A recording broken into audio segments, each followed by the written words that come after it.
आज आप सुने जया एकादशी व्रत कथा।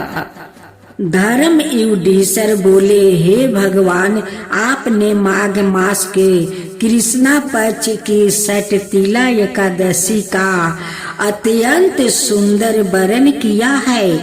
आप सबेरजे, अंदाजे, उर्द बीज अवरे, जाया अजय चारों प्रकार के जीवों के उत्पन्न पालन और नाश करने वाले हैं। अब आप कृपा करके माघ शुक्ला पक्ष एकादशी का वर्णन कीजिए। इसका क्या नाम है, इसका व्रत की क्या विधि है और इसमें कौन से देवता का पूजन किया जाता है। श्री कृष्णा जी कहने लगे, हे राजन, इस एकादशी का नाम जया एकादशी है। इसका व्रत करने से मनुष्य महाहत्या पापों से छूटकर मोक्ष को प्राप्त होता है और इसके प्रभाव से भूत पिशाच आदि योनियों से मुक्त हो जाता है। इस व्रत को विधि पूर्वक करना चाहिए। अब मैं तुमसे पद्म पुराण में वर्णन इसकी महिमा की एक कथा कहता हूँ। देवराज इंद्र स्वर्ग में राज करते थे और अन्य सब देवगण सुख पूर्वक स्वर्ग में रहते थे। एक समय इंद्र अपनी इच्छा अनुसार आनंद वन में अप्सराओं के साथ विहार कर रहे थे और गणबर गान कर रहे थे। उन गंधर्वों में प्रसिद्ध पुष्प दंत और उसकी कन्याएं पुष्पवती और चित्रासेन और उसकी स्त्री मालिनी भी थी। मालिनी का पुत्र पुष्पा पावन और उसका पुत्र मलयावन भी उपस्थित थे।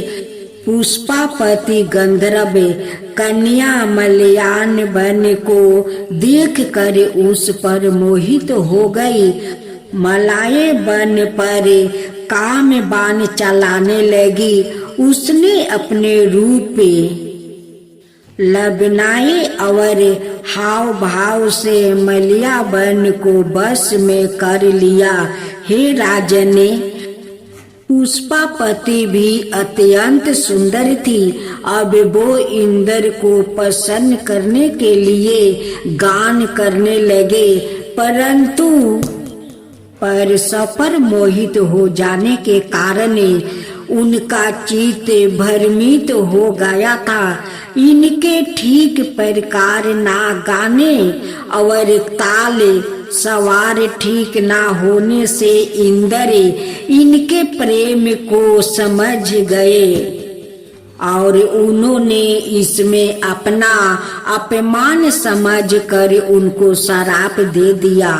इंद्र ने कहा कि मूर्खों, तुमने मेरी आज्ञा का उल्लंघन किया है, इसलिए तुम्हें धिक्कारता हूँ। अब तुम दोनों स्त्री पुरुष के रूप में मर्त्य लोक में जाकर पिशाच रूप धारण करो और अपने किए का फल भोगो। इंद्र का ऐसा श्राप सुनकर वो अत्यंत दुखी हुई और हिमालय पर्वत पर दुख पूर्वक अपना जीवन व्यतीत करने लगे। इन्हें गंधर्व रस और स्पर्श आदि का कुछ भी ज्ञान नहीं था। वहाँ उनको महान दुख मिल रहे थे। उन्होंने एक क्षण के लिए भी निद्रा नहीं आती। हिमालय पर्वत पर अत्यंत शीत के कारण उनके रोमांच खड़े रहते और दर्द मारे शीत के बजते रहते। एक दिन पिशाच ने अपनी स्त्री से कहा कि पिछले जन्म में हमने ऐसा कौन सा पाप किया था जिससे हमको यह दुखदाई पिशाच योनि प्राप्त हुई। इस पिशाच योनि से तो नरक के दुख सहना ही उत्तम है। अतः हमें अब किसी प्रकार का पाप नहीं करना चाहिए। इस प्रकार विचार करते हुए वो अपने दिन व्यतीत कर रहे थे। देवो योग से सभी माघ मास में शुक्ल पक्ष की जाया नाम का एकादशी आई। उस दिन उन्होंने कुछ भी भोजन नहीं किया और ना कोई पाप कर्म ही किया। केवल फल फूल खाकर ही दिन वितरित किया और साये समय महान दुख से पीपल के वृक्ष के नीचे बैठ गए। उस समय सूर्य भगवान अस्त हो रहे थे। उस रात को अत्यंत ठंड थी। इस कारण वो दोनों शीत के मारे अति दुखित होकर मृत्यु के समान आपस में चिपटे हुए बड़े रहे। उस रात्रि उनको निद्रा भी नहीं आई। हे राजन, जाया एकादशी का उपासन और रात्रि के जागरण से दूसरे दिन प्रभावित होते ही उनकी पिशाच योनि छूट गई। अत्यंत सुंदर गंधर्व और अप्सराओं की देह धारण कर सुंदर वस्त्रभूषणों से अलंकृत हो गई। उन्होंने स्वर्ग लोक को प्रस्थान किया। उस समय आकाश में देवता और गंधर्व उनकी स्तुति करते हुए पुष्प बरस करने लगे।